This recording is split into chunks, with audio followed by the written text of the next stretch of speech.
I'm here on a job site with Tim, who owns his own electrical contracting business. 3 employees and 2 work trucks. Tim traded up to Geico Commercial Auto Insurance. We're positively here where he needs us most. They sure are. With step-by-step help on all his insurance needs, all for shockingly low rates. Shockingly low, huh? Just a little bit of electrician humour. Do you get it? I got it. You know, it feels like we have a real connection. All right, I'll stop. Get a commercial auto insurance quote today at geico.com and see how much you could save. Get more with Geico.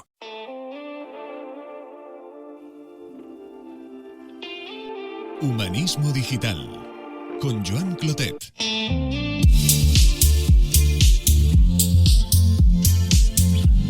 No es porque él sea el que más sepa, si metemos a Sócrates en una empresa, que sea el que más sepa de cómo funciona esa empresa, ese tipo de negocio en concreto, de la estrategia que tiene.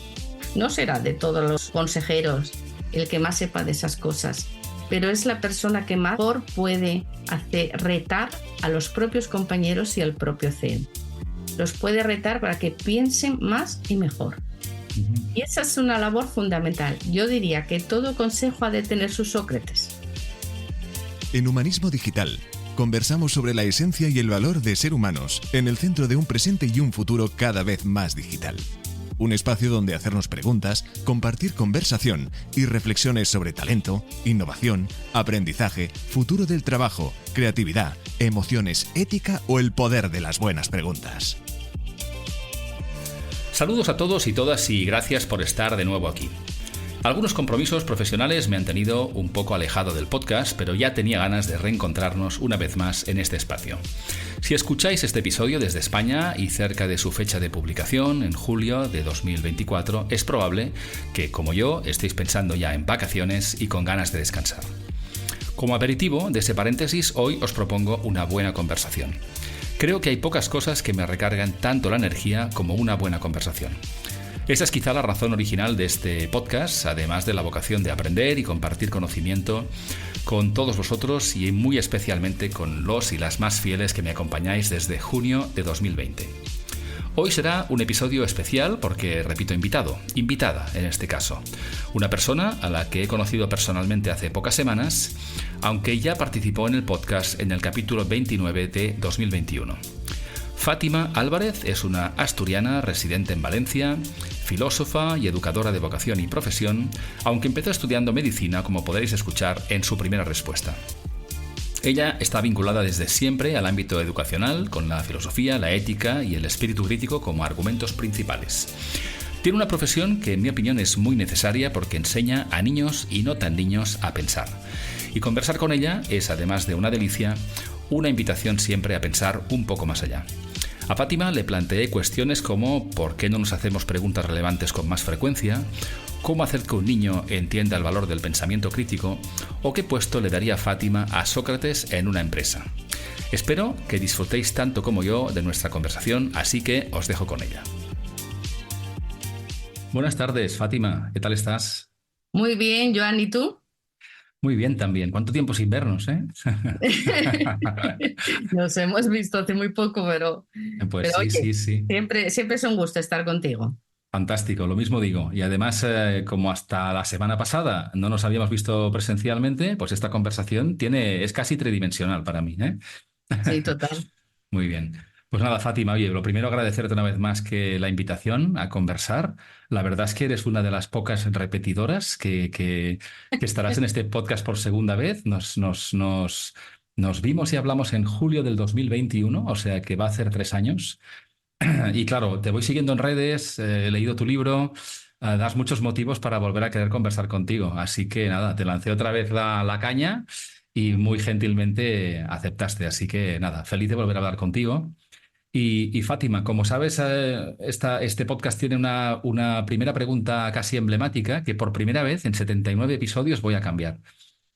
Y la voy a cambiar porque quien quiera saber la respuesta a la pregunta habitual tendrá que irse al capítulo número 29 de julio de 2021, donde está tu respuesta. Pero también con un poco de trampa arrancaremos este podcast con quién eres, Fátima, qué haces y para qué lo haces. Bueno, lo primero, darte las gracias por estar aquí, además repitiendo. A mí es de los casos en que repetir me gusta. Muy bien, genial. Pues mira, ¿quién soy? ¿Qué hago aquí? Bueno, yo soy, eso, el nombre es Fátima, Fátima Álvarez, soy filósofa, madre de familia, tengo 2 hijos que son ya 2 hombres, 2 chavales, soy de familia asturiana, aunque vivo ahora en Valencia desde hace años y antes viví en otros sitios. Y bueno, no sé, soy una vocacional de la educación, ese es mi campo base. Eh, Estaba recordando que fíjate, de dónde vienen las cosas, ¿eh? Yo como niña fui a una escuela rural durante los 10 primeros años de mi vida. Y no sé si habrá gente que lo escuche y, bueno, tenga esa misma experiencia de aquellas escuelas donde estábamos todos los niños de todas las edades juntos, ¿no? Ujú. Y ahora pienso en la maestra que tenía y las cualidades, de ella. Ahora me doy cuenta de lo buena que era. Y nos daba a cada niño un poco lo que necesitábamos. Y entonces a mí me ponía con tareas menores, ¿eh? Entonces yo era la que pasaba lista, la que revisaba las fichas de los niños que eran más pequeñitos que yo, o salía al mapa, que eran esas cosas que se hacían antes, ¿no? Y yo creo que de ahí me ha venido la vocación de la enseñanza, de aquellas pequeñas actividades de pequeña maestra, ¿no?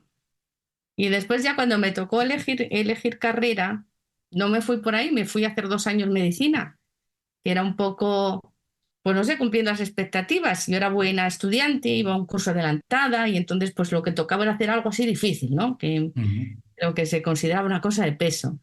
Y fui cumpliendo expectativas hasta que después de 2 años de carrera me pasé a la filosofía, de un giro de timón Wow. tremendo no me he arrepentido nunca. Entonces he estado siempre en la enseñanza y los últimos años, que tú lo sabes, desde la pandemia para acá, pues ya vinculándome al ámbito de la empresa, donde trato de aportar pues todo ese bagaje filosófico y también de ayudar a la gente, ¿no? Esa vocación de servicio, de ayudar a que la gente, en mi caso concreto, como la especialidad es el pensamiento crítico y la ética, pues en esos temas. Qué bueno. ¿Te acuerdas del nombre de esa profesora? Hombre, era la señorita Rosa. Rosa. Qué Rosina bueno. la llamábamos los niños. Y de verdad que ahora que lo valoro, bueno, que lo miro, ¿no? Retrospectivamente desde ser a su vez una docente, digo, qué mérito, ¿no? Con 80 niños en el mismo espacio y cómo lo gestionaba es esa idea, ¿no? De que daba a cada niño un poco lo que necesitaba. Qué bueno. Y además, fíjate, en un entorno rural muy diverso, donde las habilidades de la profesora en este caso, pues es un poco lo opuesto a clases masificadas del profesor especializado en lo suyo y con poco tiempo para atender a cada uno, porque el objetivo era, de alguna manera, pues, permíteme, instalar conocimientos, ¿no? Sí. Y realmente esa sensibilidad, porque cada persona pudiera, bueno, descubrirse, aunque lo hagamos más tarde en el tiempo, yo creo que es maravilloso.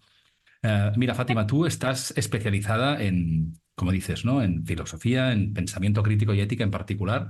Para mí eres una referente, una experta de las preguntas, ¿no? Y más después de leer tu libro, que me ha encantado, luego hablaremos de él. Y quiero preguntarte por qué crees que no nos hacemos preguntas relevantes con más frecuencia a las personas. Pues yo creo que nos hacemos preguntas relevantes en los momentos relevantes, en esos de los que no te puedes escapar, vamos, que no hay escapatoria. Quiero decir que todos nosotros en los momentos estos claves, ¿no? Que se te fallece una persona querida, que tienes un problema de salud, qué sé yo, que te despiden del trabajo, que tienes un desamor, esas experiencias vitales, ¿no? Ahí creo que todos nos hacemos preguntas en esos momentos que nos afectan directamente y que son muy, muy importantes. Y las preguntas van generalmente en este del sentido de lo que nos ocurre, ¿no? ¿Y por qué me pasa a mí esto? ¿Y por qué me ha dejado? ¿Y por qué me han despedido? ¿Y qué pasa aquí? Ese tipo de cosas nos las hacemos. Lo que falta es que las hagamos en la cotidianidad y que hagamos preguntas no solamente que nos afecten directamente a nosotros, sino que sean más dirigidas al resto, más hacia afuera. ¿Eh? Por Más ejemplo. preguntas en el sentido de cosas que nos afectan a todos. Ujú. Y mira, yo recuerdo en el trabajo con niños, y esto es una pregunta que a mí me ha quedado, que creo que aunque me dé el Alzheimer, se la recordaré. Mira, es una pregunta de un crío de 5 o 6 años que dijo lo siguiente, ¿eh? ¿Qué han hecho los pobres para ser pobres? Wow. Y digo yo, a ver, ¿cuál es el guapo del adulto que le contesta ahí? ¿Eh? Totalmente. Entonces, decir, esas preguntas que salen fuera de nosotros, que van más allá de nosotros, que no es tanto lo que nos repercute directamente, y esas son las que nos faltan. Ujú. Porque las otras, las que nos tocan directamente aquí en la propia piel, esas nos duelen mucho y esas sí nos las hacemos. Y además, como dices tú, afloran cuando las circunstancias nos empujan a ello, ¿no? Y el estimular recuperar a ese niño preguntón, curioso, desinhibido, yo creo que también es un arte. Y de hecho tú, en los diferentes colectivos que nos decías, en los que te dedicas, pues hablas con niños de más o menos niños, de más o menos edad, y también en personas ya de cierta edad, adultos, ¿no? Sí, Entonces, sí, sí, sí. ¿cómo hacer que un niño entienda, valora el pensamiento crítico, ese tipo de habilidades que a veces la gente desde la distancia lo ve como muy introspectivo, muy profundo, muy lejano? ¿Cómo hacer que alguien que está al principio de su educación entienda y valore lo que supone el pensamiento crítico, a tomar criterio propio, hacer preguntas? Y luego también te preguntaré cómo haces o cuál es tu Sí. mirada respecto a cómo redescubrir la capacidad del pensamiento crítico en una persona adulta. Pues mira, el niño no es que lo valore ni lo entienda, lo absorbe. Absorbe y tiene esa cualidad innata con la que nacemos todos, de la curiosidad que tú has dicho, ¿no? De preguntarse cosas. Yo he dado el ejemplo de este niño con la pregunta esta de los pobres y de esas pues encuentras muchas. Y es tan sencillo como la sorpresa ante el mundo, el descubrir cosas, un mundo que estrenas, todo es nuevo y entonces pues se van preguntando. Cuando trabajas con ellos, lo que haces es aprovechar eso, ¿eh? Esa cualidad innata que tenemos. Y bueno, trabajas a partir de muchas maneras, desde el juego, a través del juego, a través del cuento, a través de a lo mejor de un dibujo, de formas que les sean a ellos cercanas. Y, y bueno, lo que haces es permitir que sigan preguntando, que eso es lo interesante, ¿eh? Cuando ellos plantean una pregunta, pues dar juego a esa pregunta, que se siga desplegando y al mismo tiempo pues trabajar lo que llamamos habilidades de pensamiento, que son las operaciones mentales que hacemos en el acto de pensar, ¿no? Por ejemplo, comparar, resumir, hacer una hipótesis. Eso son todo cosas que hacemos, que las trabajan en el colegio también de otra manera, pero aquí se trabaja como siendo más consciente de ellos. Incluso ellos pueden llegar a nombrar, uy, estamos comparando, cosas de ese tipo. Ser conscientes un poco de ir conociendo un poco lo que hacen. ¿Y con Así con se qué edades, trabaja, Fátima? ¿eh? Cuando estás pensando en este colectivo, Sí. ¿cuál sería la edad más temprana en que esto es posible? Es Pues decir, empiezas normalmente, bueno, hay gente trabajando en infantil, que dice con niños de normalmente de 3 años en adelante. Y wow. luego llega hasta la tumba, hasta la vejez. Muy bien, Yo muy trabajo bien, en todo el marco de edades y eso es muy muy bien, bonito de ver, ¿no? muy bien. Y luego me preguntabas en los mayores. Los mayores Sí. hemos desaprendido eso. Qué bueno. Lo malo es que lo hemos desaprendido por el camino. Y de alguna manera hay gente que no, ¿eh? Hay gente que mantiene la curiosidad y es muy exploradora, pero muchos lo hemos desaprendido y hay que recuperarlo. Y luego hay maneras de hacer. Y eso ya, yo siempre digo que, claro, que no es que digas, ah, pues mira, yo ahora ya no tengo remedio. Esto tiene remedio, porque es una capacidad que tenemos, igual que podríamos aprender, qué sé yo, ahora otro idioma. Tenemos la capacidad de hacerlo, pero hoy día no lo sabemos hablar. Tiene que convertirse esa capacidad en un desempeño. Y hay maneras de hacer, y bueno, yo a eso me dedico, ¿no? Me dedico en la enseñanza y me dedico hoy día también a llevarlo al mundo de la empresa, porque toda la misma metodología la puedes, y eso es lo que yo he hecho, la puedes adaptar, ¿eh? Para llevarla al mundo de la empresa. Por eso yo digo que aporto o intento aportar a la empresa esa mirada filosófica y esas herramientas testadas en la educación y que bueno, es mi forma de trabajo y que pueden tener una utilidad, aunque se piense que la filosofía no es tan útil, ¿eh? No, yo creo que Pero lo es esas son aparte. maneras de hacer, eso ya entras en un terreno más complicado, bueno, más extenso de explicar cómo se hace, pero hay formas de hacer. Sí, De y además desarrollo. me gusta mucho lo que dices, ¿no? Es decir, son habilidades que todos tenemos y las desaprendemos por lo que sea, no lo sé, por falta de práctica, por miedo al juicio, por no te pago para pensar, ¿no? Esa frase tan demoledora, ¿no? Que espero que Sí. nadie escuche nunca más, pero que se ha escuchado en algunos sitios, ¿no? Y por suerte, ya que mencionas el ámbito empresarial, cada vez más es más necesaria estas habilidades. No sé si fichar filósofos solo por el hecho de tener esa cuota cubierta, sino incorporar capacidades de pensamiento y filosóficas con personas como tú que ayuden a ver el potencial, a guiar, a dar herramientas, pero que hay un poco más de sensibilidad en esos aspectos tan humanos, ¿no? Que no son Sí, sí. sustituibles, Yo, además, ¿no? yo también lo veo, ¿eh? Porque cuando dices, ¿por qué lo hemos perdido? Lo hemos perdido porque se nos ha ido castrando. Se nos ha ido castrando toda esa inquietud, tanto en la escuela, que decir que los propios docentes tenemos que hacer esa autocrítica, como después, como tú dices, al llegar al mundo del trabajo, Mm, donde te dicen eso, pues no te pago para que pienses. Y bueno, sí, yo también veo que se va intuyendo que son necesarias y se va intuyendo porque estamos en una época de este desbordamiento de la tecnología y nos damos cuenta de que falta alguna pata más. mm. Y Sí, hay sí. hasta intuitivamente se siente, ¿no? Que hay que recuperar el humanismo y con ello las humanidades, que son este tipo de disciplinas como la mía, que, Sí, que sí. pueden aportar y que pueden equilibrar. Equilibrar, sí, sí. Me gusta recuperar el valor que siempre tuvieron y que a lo Sí. mejor han tenido menos protagonismo por diferentes razones, ¿eh? Mira, te voy a hacer una pregunta un poco rara. Imaginemos que tú y yo trabajamos juntos en una empresa o para una empresa en un proceso de selección y tenemos a un brillante candidato que ya tiene una cierta edad y que se llama Sócrates, especialista en filosofía y en pensamiento crítico. ¿Qué puesto le daríamos en la empresa? Yo lo tendría clarísimo dónde lo coloco, ¿eh? Yo lo coloco en el Consejo de Administración, pero de Mm, cabeza. Y creo que sería el sitio más útil, porque mira, no es porque él sea el que más sepa, si metemos a Sócrates en una empresa, que sea el que más sepa de cómo funciona esa empresa, ese tipo de negocio en concreto, de la estrategia que tiene. No será de todos los consejeros el que más sepa de esas cosas, pero es la persona que mejor puede retar a los propios compañeros y al propio CEO. Los puede retar para que piensen más y mejor. ujú, Y esa es una labor fundamental. Yo diría que todo consejo ha de tener sus Sócrates, ujú, porque ayuda a que la gente profundice en el pensamiento, a que se... La filosofía hace una cosa muy sencilla y muy complicada, que es el saber formular bien el problema. Cuando tienes un problema, hay que quitar mucha paja y hay que saber formularlo y a poder ser ponerlo en forma de una pregunta. Y a partir de ahí se despliegan muchas posibilidades de cómo lo vamos a arreglar, porque claro, el asunto es que lo soluciones. Y y ahí es cuando entra el pensamiento creativo, ¿no? De todas las múltiples posibilidades con las que podemos abordar ese problema. Y converge luego en una, que tú dices, de todo lo que hemos pensado, vamos a tirar por aquí. Bueno, para sopesar todas esas posibilidades, vuelve a entrar el pensamiento crítico, en esa valoración.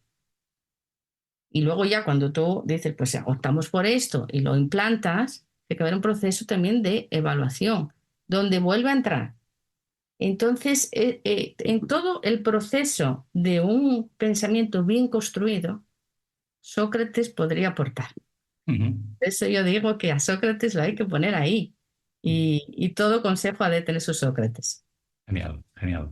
Estoy muy de acuerdo contigo y además tiene que ser bien interpretado, es decir, que quien haga ese rol tiene que ser bien recibido, ¿no? Es decir, también la Claro. confianza la merece pues, en función de nuestras actitudes, ¿no? Pero una buena pregunta a tiempo, o un buen cuestionamiento a tiempo, o retar a los demás con criterio y con respeto es algo que como tú decías, se nos olvida o se vicia con las relaciones tóxicas, pero sigue Sí, siendo fundamental, ¿no?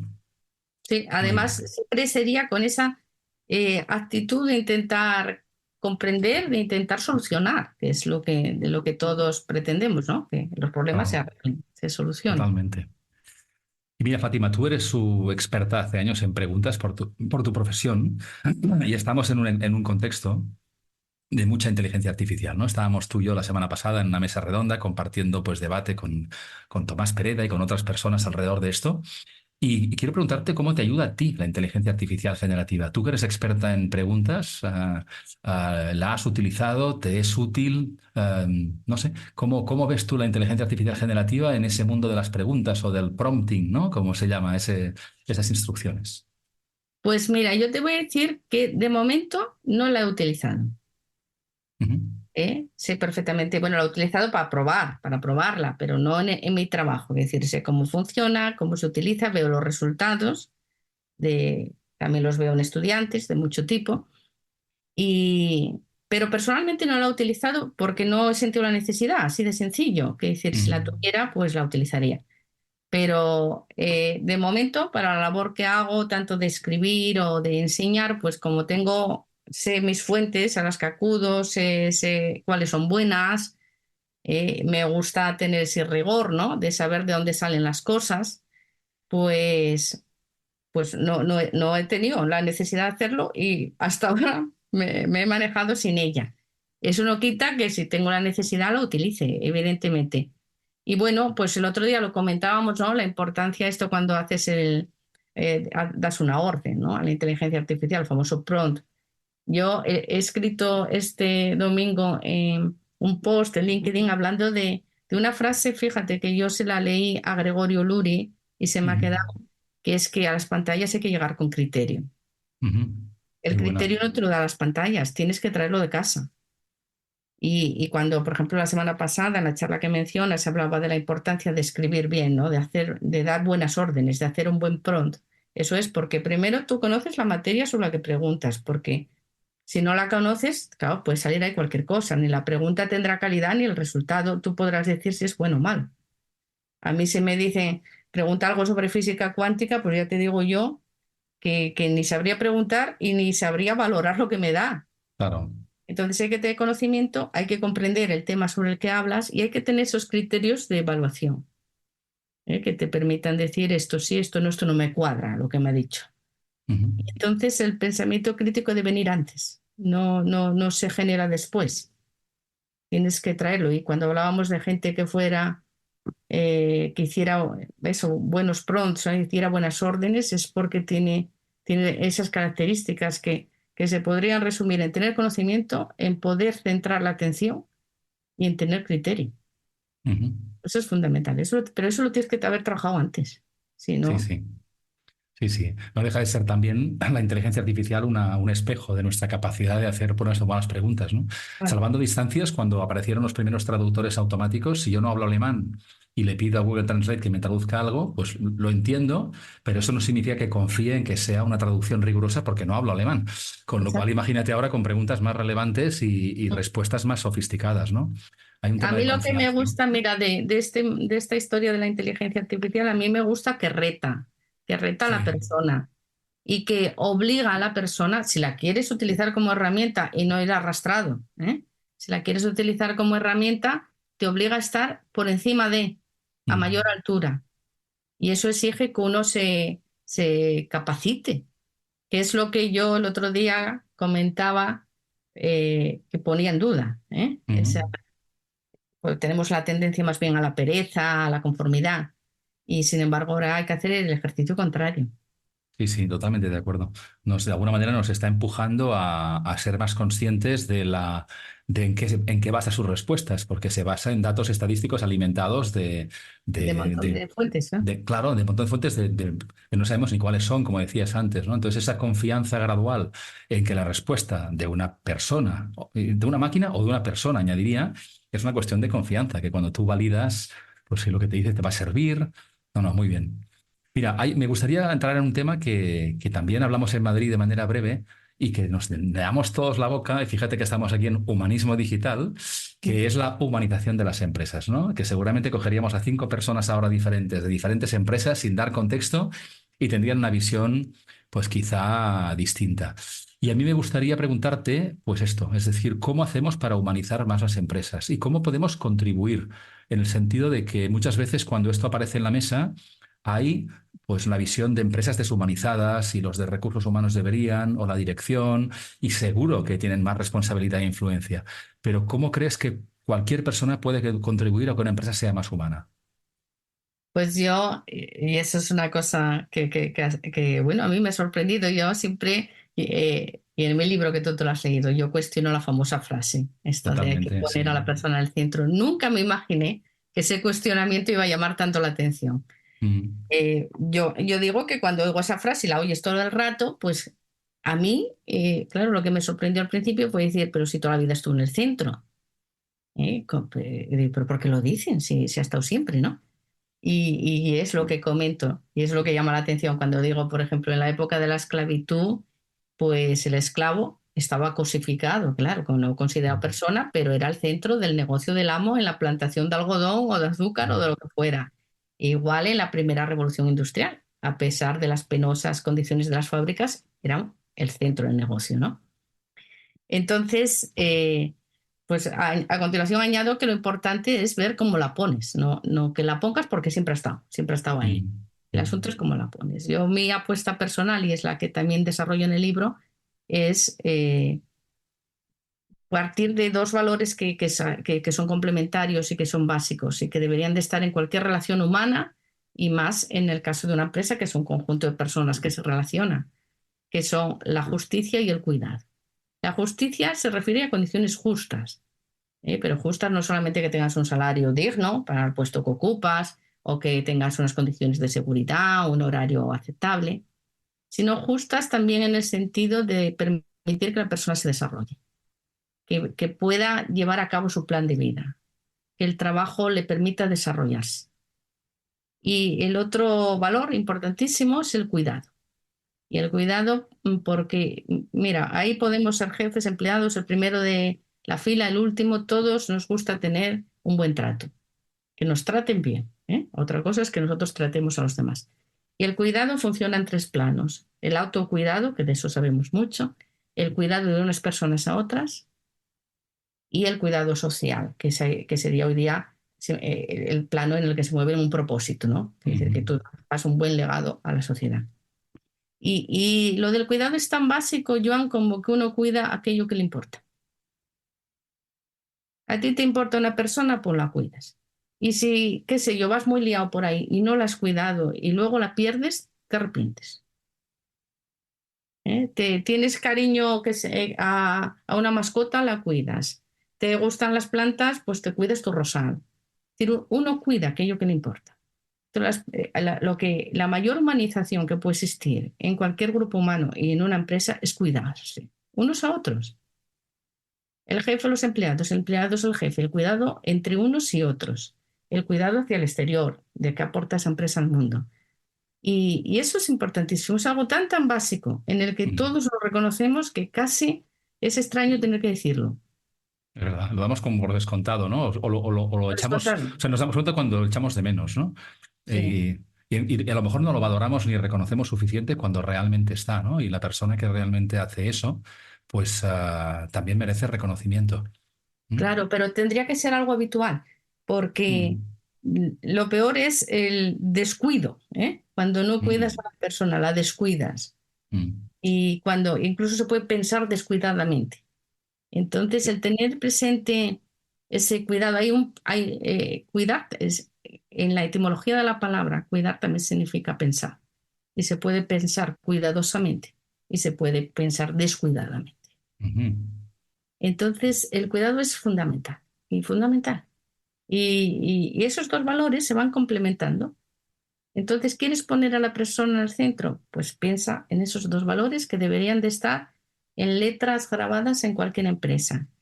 Cuando hacen toda la relación de valores, seguramente no los ponen. No suele parecer. No están. Y son básicos del ser humano.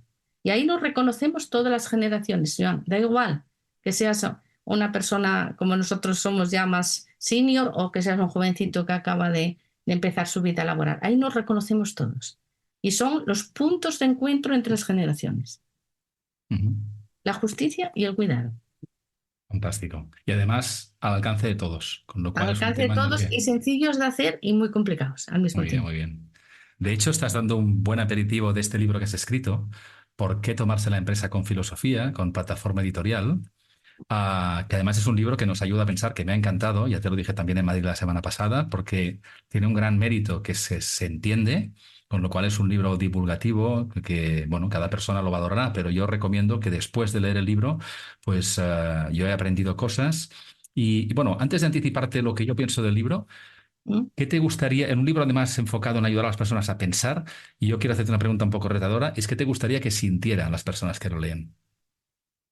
Pues mira, que se sintieran reconocidas, lo primero, que se sintieran reconocidas en lo que dice. que se sintieran cómodas. Por eso lo escribí de una manera, yo lo digo, lo escribí para que se entienda. Y ahí pues he evitado pues todo el tipo de vocabulario podría ser como más propio de la filosofía y que, claro, eso ya solamente la gente más cercana lo puede comprender. Entonces, que se sintiera cómoda leyendo y que se sintiera reconocida y que descubriera algo que también es algo muy elemental, pero que lo hay que decir. Que la filosofía ha estado en la empresa toda la vida, aunque la empresa no lo supiera. Pero ha estado ahí porque está en las cosas vitales, en el día a día de la gente. Y que yo trato de dar ahí un muestreo, ¿no? De los puentes que puede haber entre la filosofía y la empresa y cómo las herramientas de la filosofía pueden ayudar. Pues que hiciera ese descubrimiento de que no es algo que anda por las alturas, ni solamente una disertación teórica, que también lo es, sino que baja a la plaza pública, baja a la vida de la gente, que es en realidad donde nació. Genial. Sí, sí, la verdad es que te confirmo, en mi caso además, que vengo del mundo de la empresa o que el foco de lo que mi trabajo está más cerca de la empresa que de la academia y me gusta mucho cómo conectas, digamos, reflexiones potentes con un lenguaje claro a situaciones muy, muy cotidianas. Es decir, quien lea esto realmente le puede ver aplicación práctica a partir de ya, redescubrir o desempolvar conceptos potentísimos con un lenguaje que se entiende perfectamente bien y luego la capacidad de ponerse en marcha. Y mira, al final del libro tienes un corolario bueno, te lo voy a plantear como pregunta y que es ¿hacia dónde corremos? ¿Hacia dónde corremos, Fátima? Pues mira, hacia dónde corremos yo creo que no lo sabemos. En este momento corremos, eso sí, corremos, eso no lo duda nadie. Hacia dónde no lo sé, no lo sabemos. Y se da una cosa que mira, claro, y ahora sientes como que todo corre mucho y que no depende de ti, que tú te ves ahí en esta situación, ¿no? Incluso se habla de un cambio de era y tal. Y de hecho, los principales hilos los mueven cuatro. Entonces da la impresión de que el ciudadano de a pie, como somos nosotros, pues no podemos hacer nada más que no perder el ritmo de una carrera. Y yo hago una apuesta porque el ciudadano normal y corriente, es la gente de a pie, como diría Unamuno, el hombre de carne y hueso, ¿eh? Pues podemos hacer mucho, cada uno en su pequeño ámbito. Cada uno, y el que es un empresario, pues claro, tiene un margen de actuación y de impacto mucho mayor que podemos tener las otras personas. Y hay que apostar por esa sociedad civil que en su trabajo diario y en su faena diaria, pues sabe hacia dónde va. Y el otro día que hablábamos de estos temas de la incorporación de toda la inteligencia artificial en las empresas, yo recomendé una cosa que era la prudencia, porque esa transformación digital va a hacer que cambien mucho las relaciones dentro de las empresas y la forma de funcionar. Y eso hay que hacerlo con cabeza, no tanto agobiado por decir, ay, que pierdo el tren, tengo que correr, que esto va muy rápido, el otro ya lo he hecho y yo todavía no. No, hay que pensar cómo lo haces, porque las repercusiones se van a notar mucho luego en la forma de funcionar. Y en ese margen de actuación de cada uno, como es el caso de una empresa, ese tipo de acciones que sabemos que repercuten mucho en la vida de las personas, hay que hacerlas sabiendo qué queremos y hacia dónde vamos, por lo menos en tu trocito. Y cada uno tiene que hacerse responsable de ese pequeño trozo en el que impacta, ¿no? Sí, sí. Mira, Porque el mundo lo creamos entre todos, entonces yo un poco aquí, tú un poco allá, pues podemos hacer.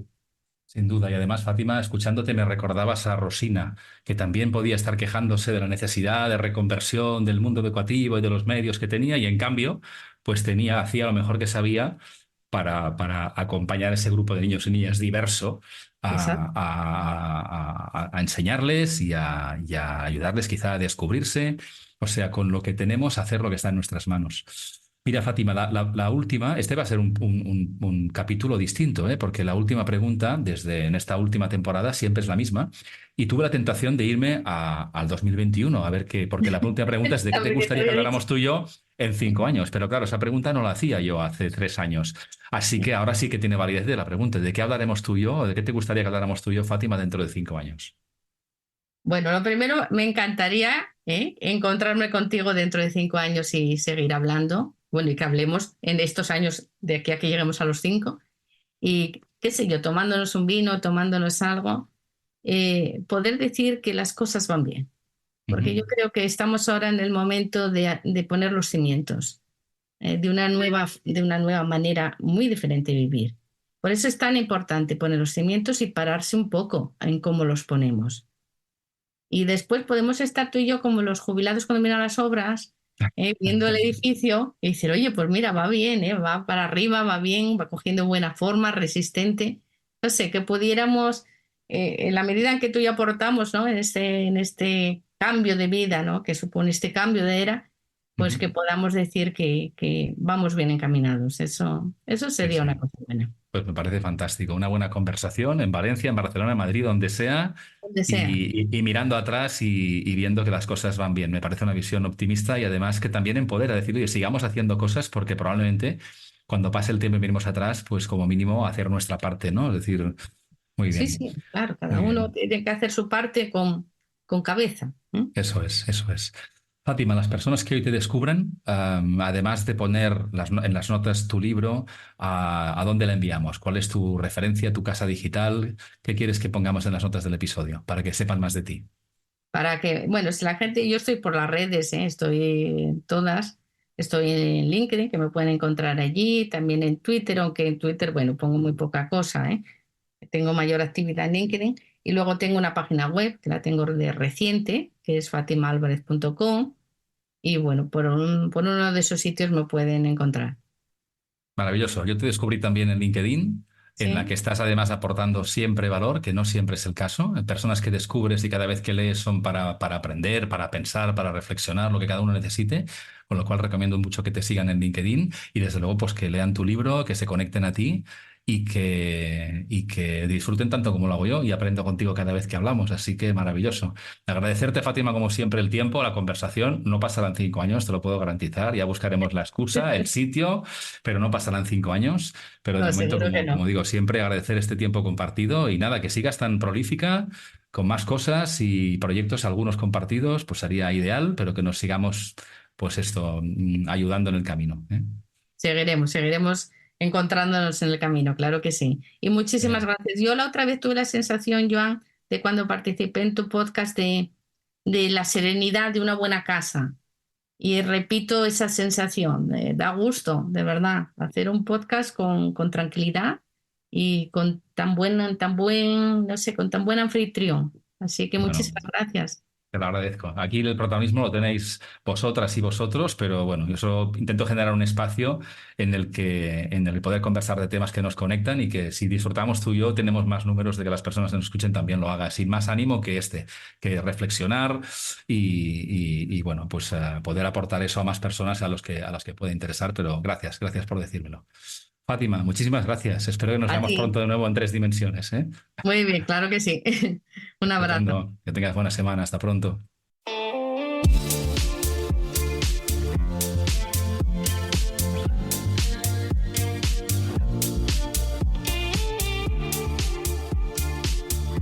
Bien, un día más, final de episodio, ese final que es probable que una mayoría ya no escuche, así que atentos que igual un día os dejo una sorpresa por aquí. Bien, es broma, como siempre, agradeceros vuestro tiempo y atención, invitaros a compartir el episodio si os gustó y también emplazaros a mi casa digital joanclotet.com si queréis saber más sobre mí. Con ganas de vacaciones, pero también de leer libros interesantes, tener buenas conversaciones y descubrir nuevos invitados con los que conversar, os deseo lo mejor para estos días, cuidaos mucho y nos escuchamos bien pronto. I'm here on the job site with Dale, who's a framing contractor. Hey, good morning. Dale traded up to Geico Commercial Auto Insurance for all his business vehicles. We're here where he needs us most. Yep, they sure are. We make it easy for him to save on all his insurance needs, all in one place, with coverage that fits his business and bottom line. Oh, I shouldn't have looked down. It's all right. We're so far up here. Look at me. Take a deep breath. Oh, I'm good. So good. Get a commercial auto insurance quote today at geico.com and see how much you could save. Get more with Geico.